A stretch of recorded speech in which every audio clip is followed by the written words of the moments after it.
Саламатсызбы, сиздер менен БК Медиа каналы. Эгер биздин каналда биринчи болсоңуз, подписация баскычын басып, каналга катталып коюңуз. Кан төгүлсө, менин каным төгүлсүн. Атамбаев митинг уюштуруу боюнча пландарын айтты. Кечээ 29-июнда экс-президент Алмазбек Атамбаев Кой таштагы үйүндө тарапташтары менен жолукту. Анда митингдерди өткөрүү пландары боюнча сурашты. Бакиев өлкөдөгү азыркы кырдаалды көрүп сүйүнүп турат. 2010-жылы 7-апрелде канча адам өтүп кетти. Ошондуктан митинг уюштуруу боюнча дагы ойлонолу. Бир нерсе болуп кетип кан төгүлсө, менин каным төгүлсүн. Кимдин жаны кетсе, менин жаным кетсин. Бирөөнүн аркасында жашынып көнгөн эмесмин. Бир нерсе болсо, алдыда мен болушум керек, деди Атамбаев. Өмүрбек Текебаев башка ооруканага которулду. Бир ай мурун Текебаев дарылануу үчүн улуттук кардиология жана терапия борборуна жаткырылган. Өмүрбек Текебаев Бишкектин травматология жана ортопедия илим изилдөө борборуна жаткырылды. Бул тууралуу Спутник Кыргызстан агенттигинин кабарчысына жаза аткаруу мамлекеттик кызматынын маалымат катчысы Эленора Сабатарова билдирди. Саясатчы 31-майда улуттук кардиология жана терапия борборуна жеткирилген болчу. Кечээ күнү Өмүрбек Текебаевди улуттук кардиология жана терапия борборунан которушту. Анын ден соолугу дарылангандан кийин жакшырып калган. Бирок омурткасында көйгөйлөр болгон. Ага чейин саясатчыда грыжа бар экени аныкталган, деди Жамыктын маалымат катчысы. Текебаевдин иши 2017-жылдын 25-февралында башкы прокуратурага Атамекен фракциясынын лидери Өмүрбек Текебаевга жана башка адамдарга карата Кыргыз Республикасынын кылмыш жаза кодексинин 303 беренесинин 1-бөлүмү, коррупция жана 166 беренесинин 4-бөлүмүнүн 2-3 пункттарында алдамчылык камтылган белгилер боюнча кылмыш иши козголгон. Козголгон кылмыш иштин алкагында Текебаев менен Чотонов кармалган. Россиялык бизнесмен Леонид Маевский Текебаев Альфа Телеком Мегаком компаниясынын башкармалыгына кирүүгө мүмкүнчүлүк берүү үчүн $1 миллион алды деп айтып, депутаттын үстүнөн арыз жазган. 16 августта Бишкек шаарынын 1-май райондук соту Текебаевди коррупция боюнча күнөөлүү деп таап, 8 жылга эркинен ажыраткан. Шаардык сот жана жогорку сот өкүмдү күчүндө калтырган. Кийин Россиянын Мамдумасынын мурдагы депутаты Леонид Маевский Москва шаарынан кармалган. Ал жан жөөкөрү менен Альфа Групп жана А1 компаниясынын өкүлдөрүнөн $40 миллион талап кылып, аны бербесеңер силерге шек келтире турган маалыматтарды таратабыз деп коркуткан деп шектелүүдө.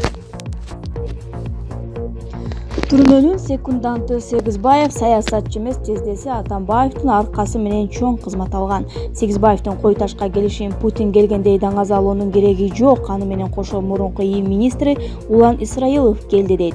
Ооба, бир жагы туура, экөө тең кызматта турушкан. Экинчи анан Атамбаевга мурунку кайниси менен мурунку жан сакчысы келиптир. Кайнисин алып барып УКМКны, жан сакчысын алып барып ИИМди жетектеп коюш өзү туура эмес. Жан сакчысын эл билет, кайнелик жагын айта кетели. Атамбаевдин биринчи аялынын атасы Теңизбай менен Сегизбай бери тууган. Атамбаев мурунку кайненесине президент болгон соң алтындан жасалган Кремлдин сүрөтү түшүрүлгөн чөйчөк тартуулаган. Себеби алар Москвада окуп жүргөндө биринчи балдарын кайненеси тарбиялаган экен. Ал эми Акаев иштеп 2005-жылы 24-мартта көтөрүлүшчүлөрдү жанчылап, баш көтөрө албай жүргөн Сегизбаевди Атамбаев УКМКга алып келген. Ал УКМКда жүргөндөр көп мыйзамдарды бузуп, көп адамдардын убалына калган. Азыр анын аркасынан факт издеп камалыш керек дегендер көп. Демек Сегизбаевдин секунданттыгы бүткөн. Балким мурун жокшултоо менен каматкандардын арасына барып калышы мүмкүн. Дубайдын эмиринин аялы миллиондогон долларды алып качып кетти. Британиялык жалпыга малымдоо каражаттарынын жазганына караганда, канайым Германияга качып кеткендиктен Араб Эмирлиги менен Германиянын ортосундагы дипломатиялык мамиле бир топ чыңалып кеткен. Бириккен Араб Эмирлигинин премьер-министри Дубайдын эмири Шейх Мухаммед бен Рашид Аль Мактумдун аялы Хая бинт Аль Хусейн ири суммадагы акча менен өлкөдөн качып кеткенин РИА Новости жазды. Басылманын жазышынча, канайым Хая бинт Аль Хусейн февраль айынан бери элдин көзүнө көрүнө элек. Маалым болгондой, ал 11 жаштагы кызы жана 7 жашар баласы менен Германияга качып ажырашуу үчүн документтерди берген. Канайым өзү менен кошо 31 миллион фунт стерлингенти, 39 миллион доллар ала кеткен. Зисун басылмасы белгилегендей, Хая бинт Аль Хусейндин бул кадамы Германия Бириккен Араб Эмирлигинин ортосундагы дипломатиялык кризиске себеп болгон. Айрым маалыматтар боюнча, эмир аялын жана балдарын кайтарып берүү үчүн Германиянын бийлигине кайрылган, бирок немис тарап баш тарткан. Италияда 43 кишинин өмүрүн алган көпүрөнү 6 секундда жок кылышты. Бир жыл мурда көпүрөнүн бир бөлүгү түшүп кетип, 43 адам каза тапкан. Италиянын Генуя шаарында Маранди көпүрөсүн жардыруу жолу менен талкалашканын Евроньюз кабарлады. Объекти 6 секундда урап түштү. Жардыруучу каражаттар көпүрөнүн үстүнө дагы, тирөөчтөрүнө дагы коюлган. Жардырууга чейин ал аймакта жашаган 3,5 миңдей адам коопсуз жактарга чыгарылды. Ошондой эле 300 метрге чейинки аралыктагы бардык жолдор жабылды. Эске салсак, былтыр 14-августта Италиянын Генуя шаарындагы бул көпүрөдө кырсык 43 адамдын өмүрүн алган. Узундугу болжол менен 200 метрге жеткен көпүрөнүн бир бөлүгү 70 метр бийиктиктен урап түшкөн. Орусиянын Иркутск областында ташкындан бир нече киши өлгөнү кабарланууда. Иркутск областында суу ташкындан 5 киши каза болуп, бир нече адамдын дайыны табыла элек. Бул тууралуу ТАСС агенттиги жазып чыкты. Буга чейин өзгөчө кырдаалдар министрлиги 3 адам өлгөнүн кабарлаган. Расмий маалымат боюнча кирген суудан 351 адам ар кандай жаракат алды. Алардын 33 балдар, учурда 97 киши ооруканага жаткырылды. Аида Салянованы операцияга муктаж болгонуна карабай, ооруканадан СИЗО-1ге которушту. Мурдагы башкы прокурор жана экс-депутат Аида Салянова кардиология жана терапия боюнча улуттук борборунан СИЗО-1ге которулду. Бул тууралуу Спер KG порталына тарапташтары билдиришти. Алардын айтымында дарыгерлер консилиум өткөрүп, Саляновага тез арада операция жасалышы керек деген чечимге келишкен. Бирок буга карабай СИЗО-1ге которуп коюшту.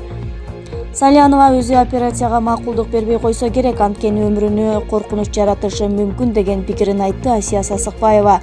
21-июнда 1-Май райондук соту Крим Төбөл Азиз Батукаевдин бошотулушу боюнча экс-прокурор Аида Салянованы 26-августка чейин камакта калтыруу чечимин чыгарган.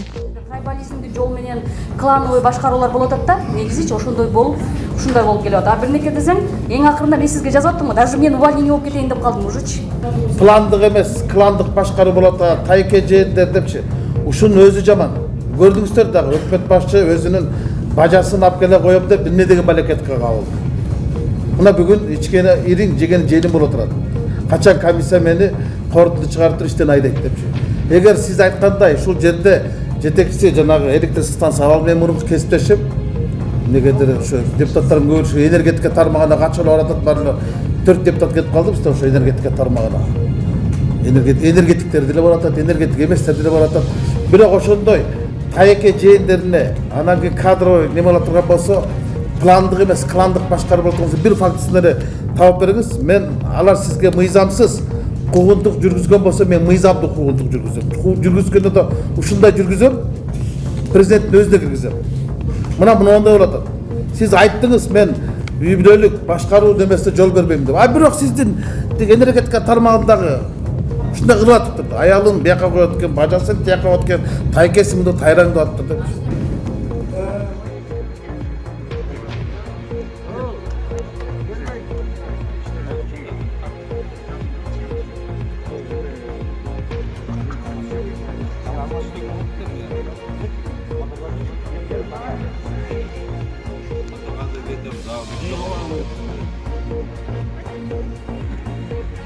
Алмаз Арсенович, Facebook колдонуучулар сизге салам айтып атат, ден соолук каалап атат.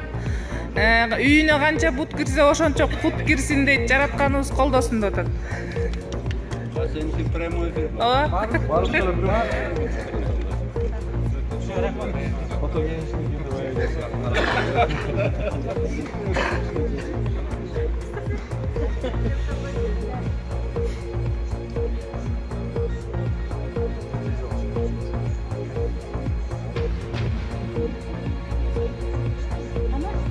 Тиги тарт деп күтүп атпайбы?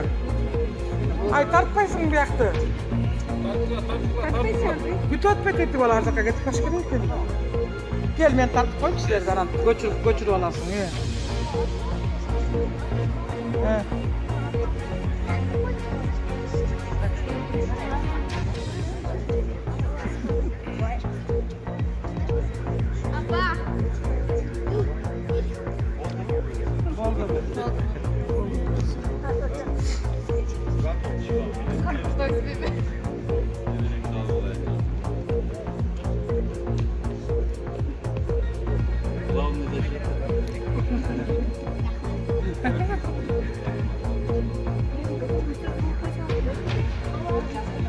Оразбек деген бала салам айтып отыр.